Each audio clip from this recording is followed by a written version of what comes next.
dito?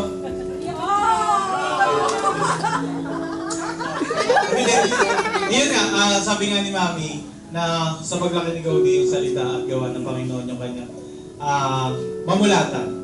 And sana, sa kanyang paglaki yun, mas lalo pa siya maging sweet kay Mami and Daddy and sa atin. Yun lang.